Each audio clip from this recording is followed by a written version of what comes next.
보겠습니다. 로마서 8장 31절부터 39절입니다.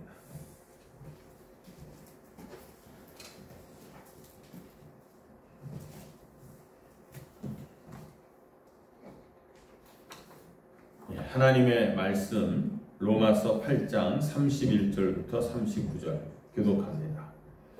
그런즉 이 일에 대하여 우리가 무슨 말하리요? 만일 하나님이 우리를 위하시면 누가 우리를 대적하리요? 자기 아들을 아끼지 아니하시고 우리 모든 사람을 위하여 내주시니가 어찌 그 아들과 함께 모든 것을 우리에게 주시지 아니하겠느냐?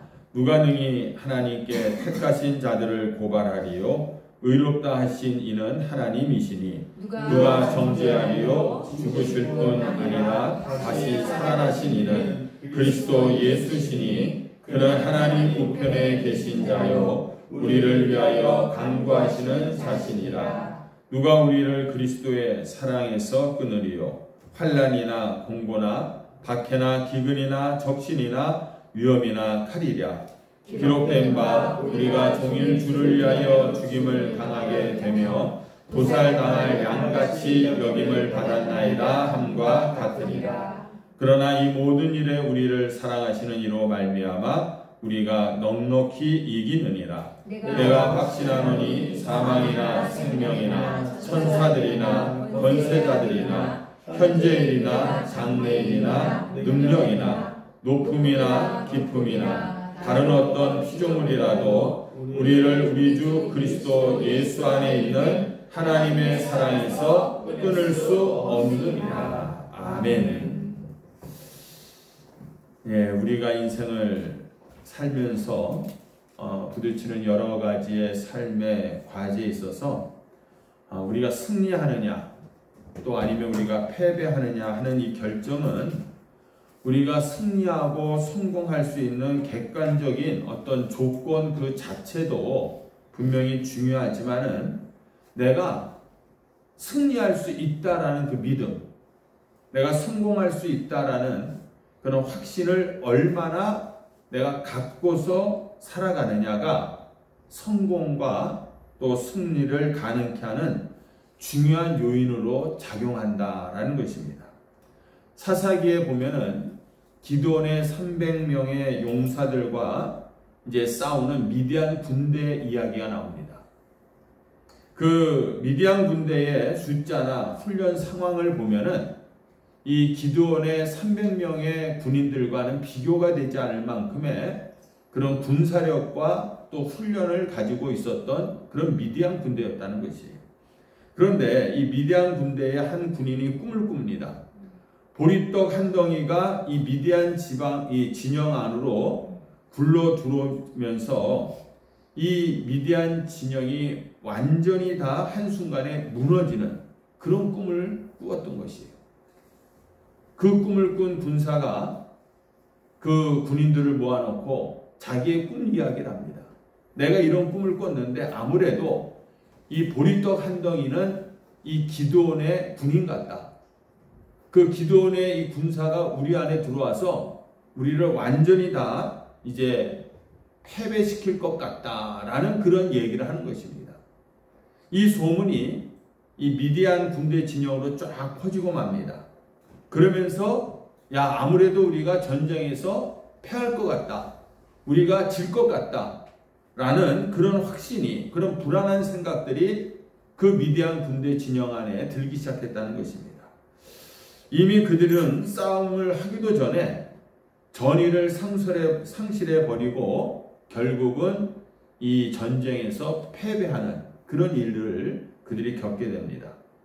반대로 여러분들 승리할 수 있는 그런 조건들이 하나도 없는 상황에서도 승리할 수 있다라는 확신을 갖게 되니까 마침내 그 어려운 상황 속에서 승리하는 경우들을 우리는 역사 속에서 종종 보아왔다라는 것이에요.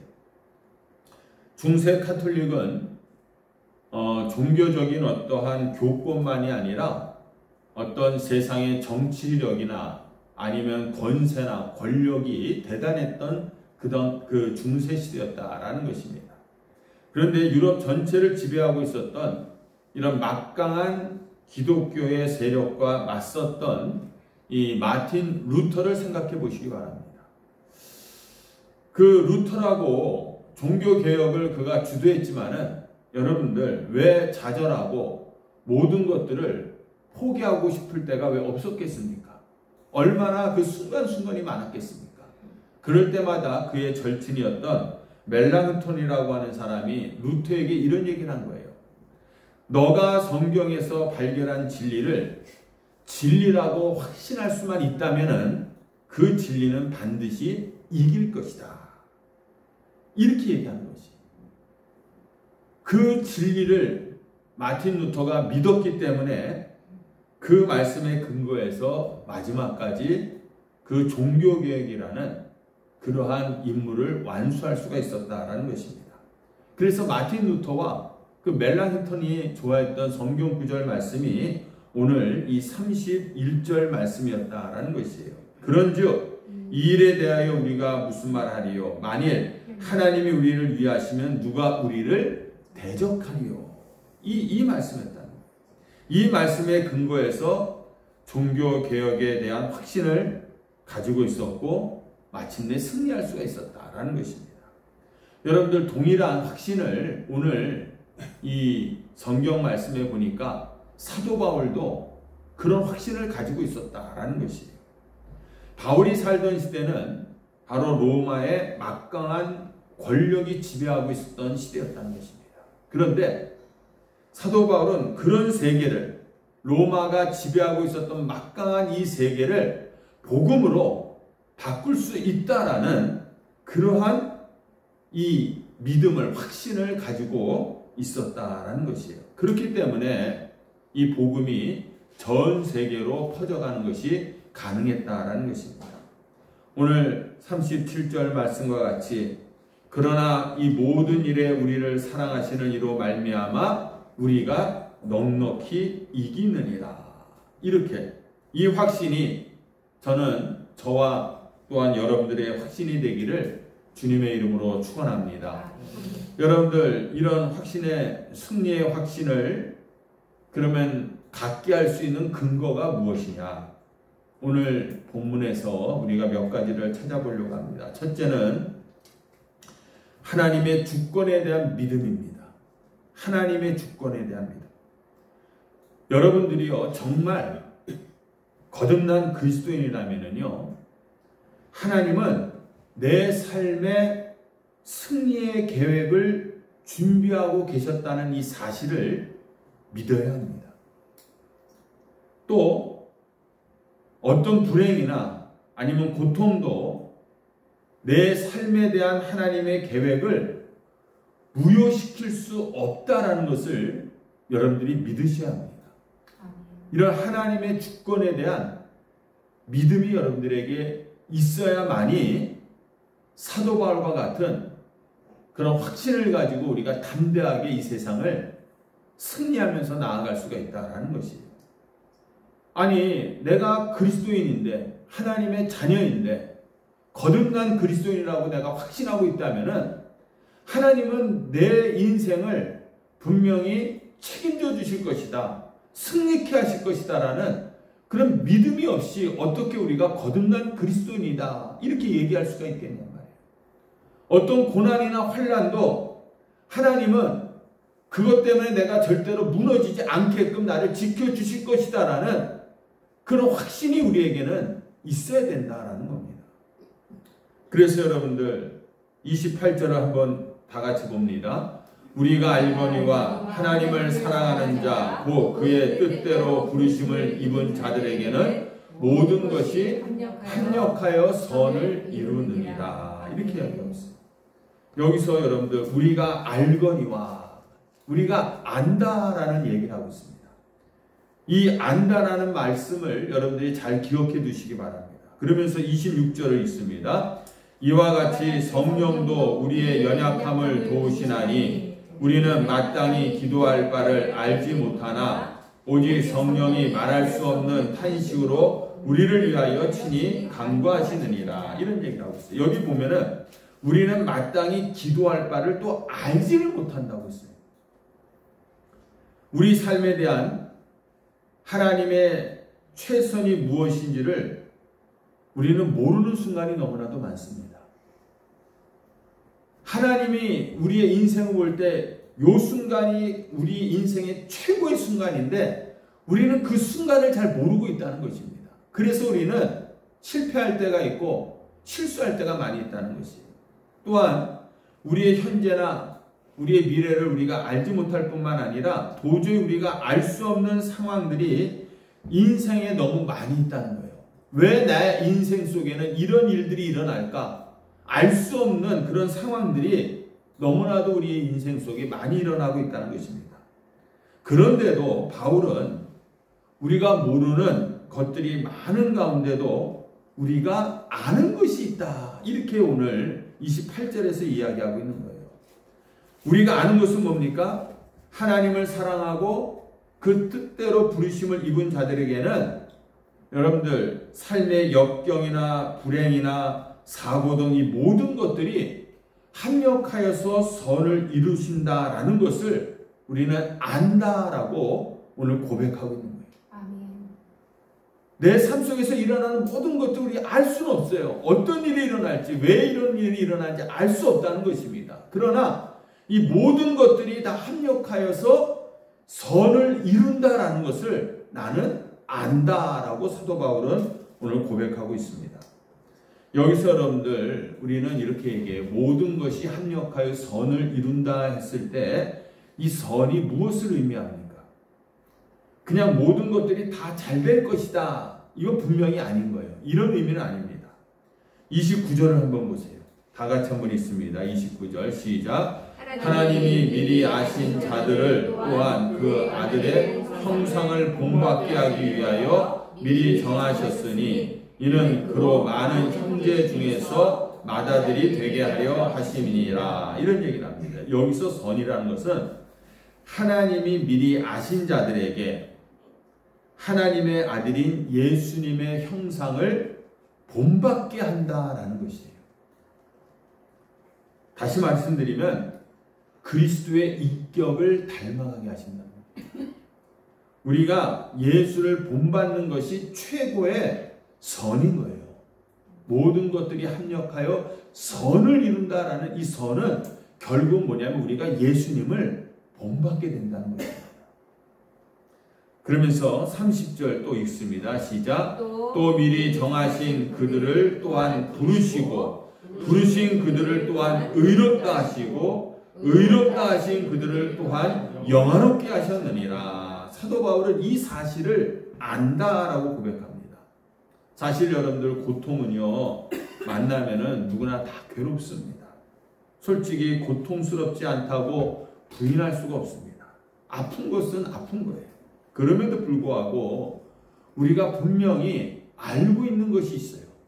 여러분들은 이 사도 바울이 안다라는 이 고백이 오늘 우리들에게도 있어야 될 줄로 믿습니다. 고통 그 자체가 기쁨일 수 없습니다. 슬픔 그 자체가 영광일 수는 없지만은요. 그러나 인생에서 경험하는 이 고통들, 이 슬픔들, 불행도 마침내는 하나님의 손에 의해서 내 인격이 내가 빚어져 나가는 거예요. 나를 빚어서 어느 날 주님 앞에 내가 서는 그 순간에 바로 그리스도를 닮은 아름다운 존재로 내가 만들어질 것을 나는 안다라는 것입니다. 그러면 어떻게 보면 여러분들 하나님께서 나에게 고통과 슬픔과 불행과 역경이 많으면 많을수록 하나님은 나를 더 아름답게 더 귀하게 빚어가는 그런 하나님의 과정이다라는 것입니다. 여러분들 우리가 반죽을 하더라도요 설렁설렁 몇 번 주물러서 반죽을 하면은 그것이 제대로 되겠습니까? 그것을 꽉꽉 주물르고 또 내치고 또 두들기고 그 두들기고 반죽을 더 열심히 하면 할수록 그 반죽이 찰지기 때문에 아름다운 그릇을 만들어갈 수가 있다라는 것입니다. 우리는 그것을 안다는 거예요. 하나님이 오늘 나에게 이런 고난과 역경을 주시는 것은 내가 그리스도로서 그리스도의 형상을 닮은 아름다운 인격체로 나를 빚어가시고 계신다라는 것을 나는 압니다 라고 사도 바울은 고백하고 있다는 것입니다. 그래서 사도 바울은 자기가 그런 고난을 당하는 상황 속에서도, 그 몸에 그 질병을 갖고 있는 상황 속에서도 오히려 하나님 앞에 나는 감사하노라 이렇게 고백하고 있다라는 사실입니다. 여러분들, 그것을, 하나님의 그 주권을 여러분들이 믿으시기를 주님의 이름으로 축원합니다. 요셉의 경우를 보시기 바랍니다. 형제들이 자신을 애굽의 형제들이 팔았을 때에 여러분들 얼마나 억울했겠어요. 종으로, 노예로, 심지어는 이제 죄인이 되어갖고 가장 밑바닥까지 내려갔을 때 하나님께서 그를 나중에 애굽의 총리로 세우십니다. 가뭄이 들어서 형들이 먹을 것을 구하러 애굽으로 내려왔을 때 그 형들을 봤을 때 왜 그들을 복수하고 싶지 않았겠습니까? 그런데 요셉은 뭘 알았냐면은, 나를 하나님께서 이렇게 애굽으로 먼저 보내신 이유는 바로 이런 상황을 하나님께서 아시기 때문에 나를 먼저 이 애굽으로 보내셨구나. 이것을 그는 알았다는 거예요. 하나님의 주권, 하나님께서 내 인생을 붙들고 계시다라는 것을 알았기 때문에 형에게 복수하는 것이 아니라 오히려 형들이, 당신이 나를 이곳으로 보내신 것은 하나님의 계획입니다. 이렇게 그는 고백하고 있는 것입니다. 그러므로 여러분들, 하나님의 주권, 하나님이 오늘도 나를 붙들고 인도하고 계신다.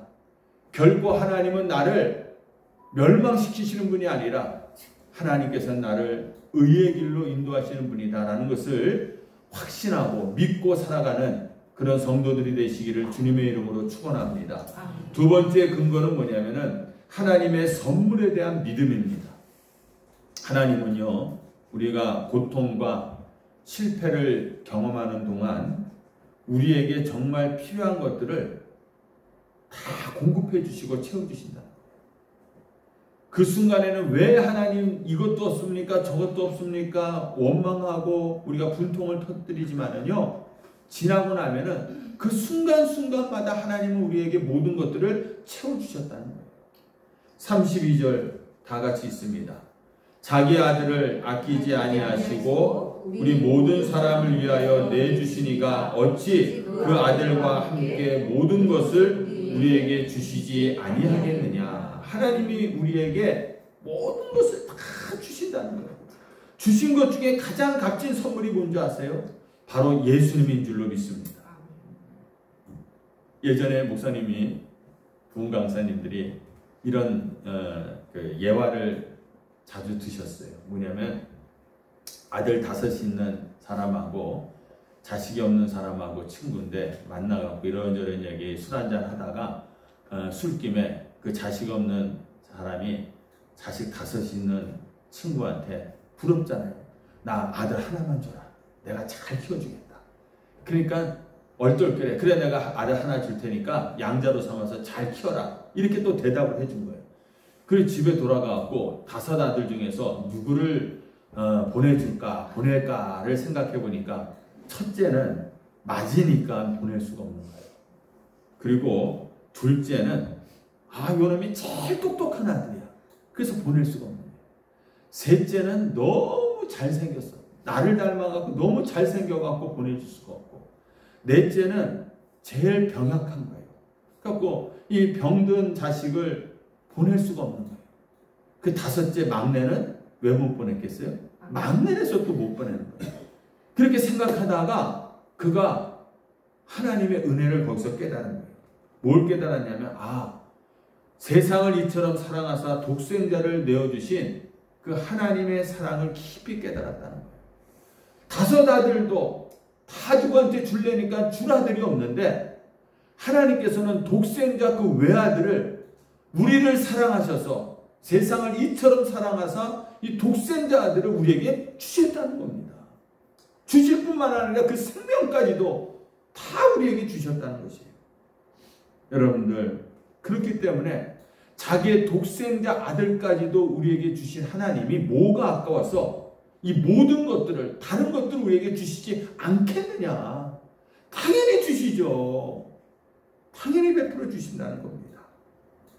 그런데 하나님께서 우리에게 모든 것을 주십니다 하면은 우리는 얼핏 생각할 때 성도들이 이렇게 생각해요. 아, 물질적인 필요한 것들은 모든 것들을 다 주시는구나. 이렇게 우리는 착각을 한다는 것입니다. 여러분들 사도 바울의 견해를 보면은요, 모든 것에는 분명한 일관성이 있어요. 모든 것이라는. 모든 것이 지향하는 궁극적인 목표는 뭐냐면은요, 바로 그리스도를 본받게 하는 것이 하나님께서는 모든 것을 우리에게 주신다는 거예요. 그리스도를 본받게 하기 위해서 그 모든 것들을 우리에게 주신다는 거예요.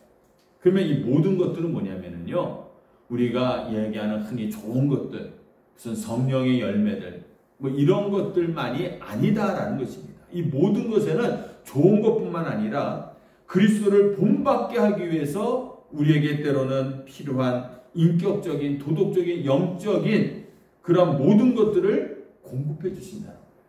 거기에는 때로는 우리에게 연단이 있을 수도 있고, 우리에게 고난이 있을 수도 있고, 물질적인 어려움도 있을 수 있다는 거예요.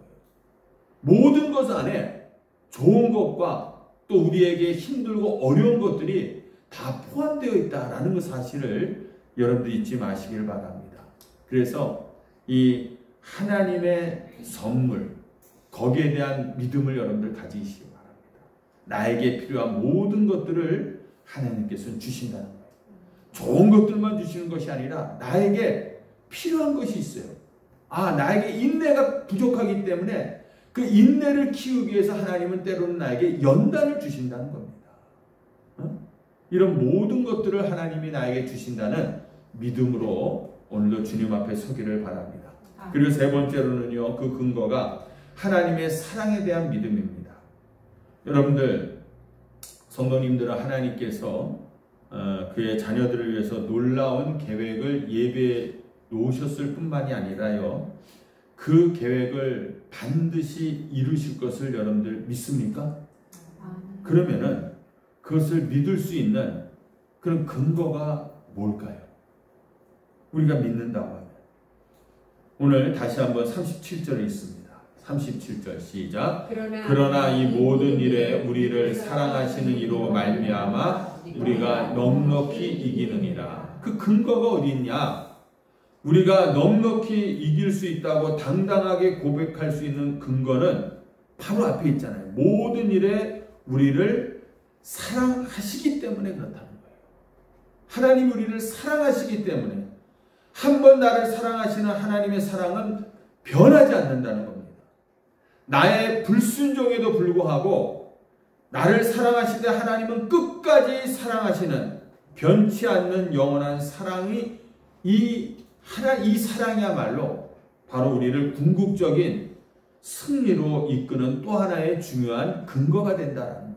다른 게 아니에요. 내가 잘나서 우리가 승리할 수 있는 것이 아니라 하나님이 끝까지 나를 사랑해 주시기 때문에, 하나님이 나를 사랑한다는 이 근거 때문에 우리가 승리하게 될 줄로 믿습니다. 아멘. 바울은 그래서 이러한 중요한 명제 앞에 오늘 이런 질문을 하고 있어요. 여러분들 35절 다 같이 있습니다. 누가 우리를 그리스도의 사랑에서 끊으리요? 나를 사랑하시는 그분의 사랑에서 나를 끊을 수 있는 것이 과연 무엇이 있느냐? 이렇게 묻고 있는 것이에요. 한번 여러분들 그리스도의 사랑에서 우리를 끊을 수 있는 가능성이 뭐가 있는지를 가상으로 한번 생각해 보시기 바랍니다. 가상. 그러면은 외적인 환경적인 그런 요인들을 우리가 생각해 보면 오늘 8장 35절을 한번 보세요. 그러면 누가 그리스도의 사랑에서 끊으리요 하면서 그 요인들을 한번 우리가 생각해 보면 가상적으로 뭐가 나옵니까? 환난과 공고와 핍박과 기근과 적신과 위협과 칼, 이런 것들이 우리를 하나님의 사랑에서 끊을 수 있느냐? 이렇게 묻고 있는 거예요. 그리고 38절을 보세요. 거기에 보면은 사망이나 생명이나 우리의 생존을 위협하는 어떤 사건도 그분의 사랑에서 우리를 끊을 수 있느냐?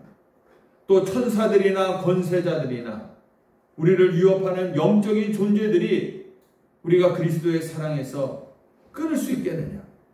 그리고 현재일이나 장래일이나 능력이나 내가 지금 경험하고 미래에 경험하게 될 어떤 일도 그리스도의 사랑에서 끊을 수 있겠느냐? 다른 어떤 피조물도 우리를 그리스도의 사랑에서 끊을 수가 없다라고 이렇게 사도 바울은 고백하고 있는 것입니다. 여러분들, 예수님과 우리와의 맺어진 그 사랑의 관계가 이런 것들 때문에 끊어질 수 있는 그런 사랑입니까? 그냥 서로 좋아서 죽공을 써다가도 뭐 하나 때문에 틀어져서 그냥 헤어져 버리는 그런 남녀 간의 그런 사랑이냐는 것입니다. 그 어떤 것으로도 그리스도의 사랑에서 우리를 끊을 수가 없다라고 사도 바울은 고백하고 있어요. 여러분들, 인생의 최악의 상황에서도요, 하나님의 사랑을 경험하면서 살아온 한 인물을 오늘 소개하면서 마칩니다. 기독교 작가인 정연희 씨가 쓴 내 잔이 넘치나이다 라는 그 책에서 나오는 맹의순이라는 신학교 출신의 사람이 나와요. 그분이 유달리 이웃들을 잘 돕고 또 열심히 복음을 전했던 사람입니다. 그런데 6.25 때 북에서 내려오다가 피난길에 빨갱이로 몰려갖고 포로 수용소에 잡혀 들어가게 됐어요. 수용소에 들어가서 얼마나 괴롭겠습니까? 그러니까 그 사람이 이런 고백을 하는 거예요. 왜 하나님 나에게 이런 고난을 주십니까? 내가 왜 무슨 잘못이 있어서 이 수용소에 내가 지금 갇혀 있어야 합니까? 그런데 이 수용소에 들어오자마자 거기 보니까 섬길 사람들이 너무 많은 거예요. 그리고 복음을 전할 사람들이 너무너무 많은 거예요. 그때부터 그 맹의순이라는 분이 그 수용소 안에다가 광야교회라는 교회를 개척을 한 겁니다. 그러면서 거기서 이제 날마다 이제 사람들을 섬기고 복음을 전하기 시작했어요. 그러면서 하나님이 나를 이곳으로 보내신 이유를 내가 이제는 알겠습니다. 그래서 기쁨으로 그 광야교회를 그 수용소 안에서 섬기면서 복음을 전한 거예요. 그때부터 그 맹의순 그 성도의 마음속에는 왜 하나님, 어째서 내가 여기에 왜 이런 의문이 싹 다 사라졌다는 거예요. 아, 하나님이 나를 여기에 보내신 것은 이 사람들에게 복음을 전하고 이 사람들을 섬기라고 나를 보내셨구나. 분명한 확신을 갖게 되니까 열심히 거기서 복음을 전하고 있는데 어느 순간 이 중공군들이 넘어왔다가 포로로 잡혀서 그 수용소에 들어오기 시작한 거예요. 그러니까 이번에는 그 맹의순 씨가 야, 남들은 일부러 중국에 가서 복음을 전하러 선교사도 가는데 이 중국 사람들이 이 수용소에 들어왔으니 복음을 전할 수 있는 기회가 왔으니 얼마나 좋으냐 하면서 열심히 그들을 섬기고 봉사하기 시작했다는 것입니다.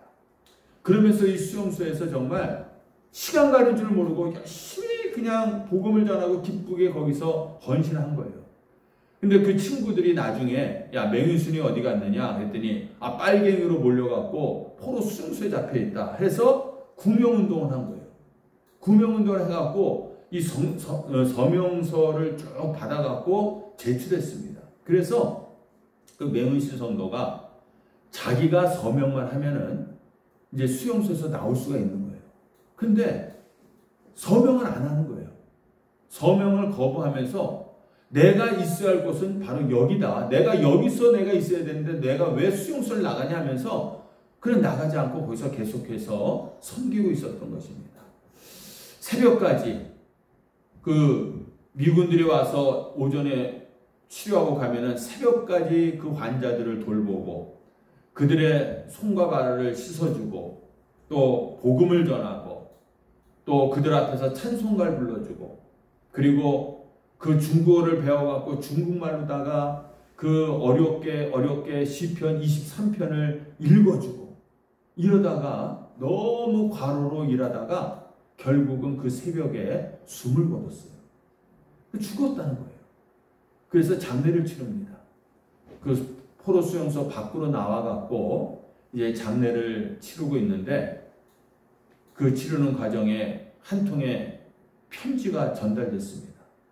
그 수용소 안에 있는 이 중국 그 포로 수용소들이 포로들이 그 맹의순 씨가 돌아가셨다고 하니까 편지를 써갖고 보내온 거예요. 그 편지를 이제 장례식장에서 읽게 되는데 이 내용의 일부가 이렇습니다. 맹의순 선생 영전해 드립니다. 평화의 왕자, 화평의 사도, 인애의 왕, 우리에게 사랑해 주었던 맹의순 선생님이 정말 가셨습니까? 우리는 서로 말이 통하지 않던 이방인들이었습니다. 우리처럼 포로의 옷을 입은 그가 미국 군인 의사들을 도우며 우리 병동을 찾아오던 초기에 우리는 그를 경멸했고 무시했습니다. 그러나 그의 얼굴은 늘 온화했고 우리를 돕는 그의 행동은 희생과 헌신으로 언제나 꾸밈없이 한결같습니다. 우리는 모두 그 무엇인가에 대해서 몹시 화가 나 있던 사람들이었습니다. 적이 따로 없었습니다. 전쟁이라는 것에 대해서 화가 났고 우리를 전장에 보낸 사람들이 누구인지 모르지만 그들을 죽도록 원망했습니다. 그런 우리에게 맹 선생은 십자가의 도를 가르치기 시작했습니다. 우리에게 그를 전혀 모르는 사람들에게까지 일일이 글씨를 가르쳐가며 찬미를 불러줬고 나무 십자가를 안고 다니며 그 뜻을 성심껏 설명해 주었습니다. 선생은 새벽 한두 시면 늘 병동으로 오셨습니다. 초저녁에 치료와 간병을 받았던 사람들이 모두 물러가고 나서 중환자들이 더욱 심하고 무거운 고통에 짓눌리는 그 시간에 선생은 고통을 다스리는 천사로 우리 앞에 나타났습니다. 선생의 한 손에는 성경책이 다른 한 손에는 물통이 들려져 있었습니다. 선생님은 움직이지 못하는 환자를 골고루 만져주고 주물러주면서 간절히 기도하셨습니다. 선생의 손에는 신비한 능력이 있었습니다. 그 손이 얼굴에 닿으면 시원하고 가벼워졌습니다. 선생이 발을 씻어주시면 천상에 오른 것처럼 평화로워지고 마음에 걸리는 것이 없어졌습니다. 우리는 염치 없이 한 번만 더 그분의 손으로 씻김받기를 원했습니다. 우리는 선생에게서 사랑의 신이 계시다는 것을 보고 깨닫고 알기 시작했습니다. 우리는 말이 필요 없었습니다. 말이 통하지 않는 것에 대해서 별로 불편하지도 않았습니다. 우리가 지금까지 알고 있었던 것은 잘 사는 사람 몇몇이 우리들의 기회를 빼앗았기 때문에 저들만 기름지게 살고 우리는 가난하게 살 수밖에 없는 것이라고 가르침을 받았습니다. 이제는 우리도 모태똥의 깃발 아래 모여서 공산주의만 잘하면 잘 살 수 있는데 그렇게 되려면 미국이나 구라파의 몇몇 나라와 싸워서 이겨야 한다는 것뿐이었습니다. 그러다가 우리는 포로가 되었고 그렇게 되고 보니 쓰레기 같은 낡은 무기로 무장된 총바지가 된 것을 알게 되었습니다. 친구들은 무더기로 죽어갔습니다. 그러는 가운데 우리는 붙잡혀 포로가 되고 팔 잘린 자, 다리 잘린 자, 눈 잃은 자, 살 좀 달아난 자, 동상으로 살이 문드러진 자가 되어 적군의 손에 의해 치료받는 신세가 되었습니다. 될 대로 되라는 심사와 끝없는 원망과 증오가 굳어져 우리의 마음은 캄캄하게 이를 데가 없었습니다.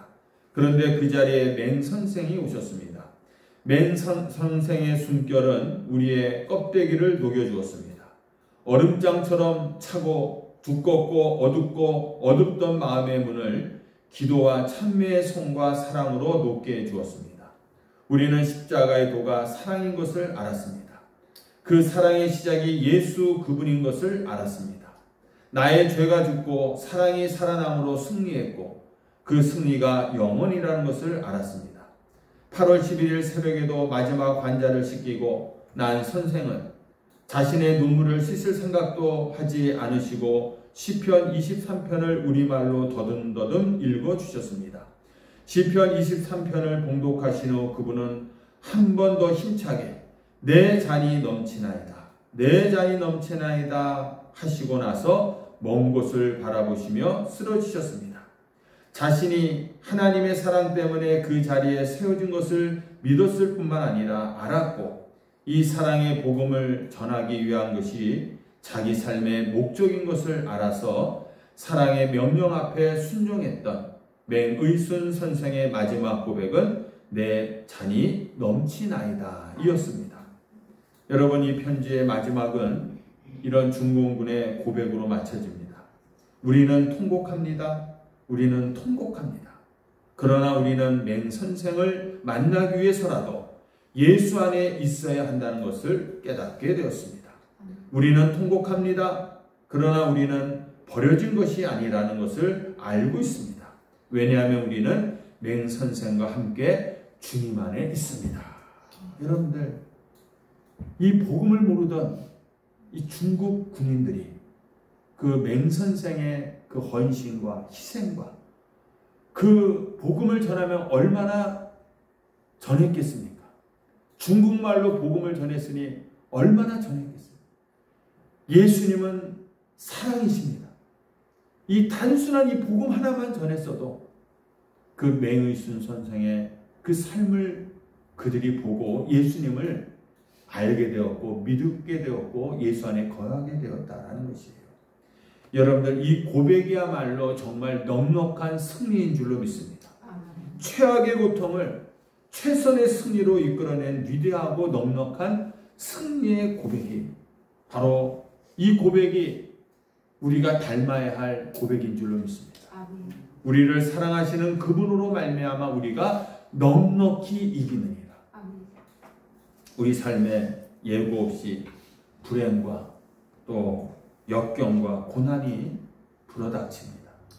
그때 만약 여러분들이 내 삶에 대한 하나님의 계획과 섭리를 여러분들이 확신하고 있다면, 내 삶에 정말 필요한 모든 것들을, 영적인 것까지를 다 포함해서 하나님이 공급해 주신다는 것을 내가 확신하고 있다면, 그리고 최악의 상황 속에서도 나를 향한 하나님의 사랑은 계속되고 있다는 것을 여러분들이 확신하고 있다면 우리는 바울과 이 맹의순 선생처럼 하나님 앞에서 우리들도 이렇게 고백하게 될 줄로 믿습니다.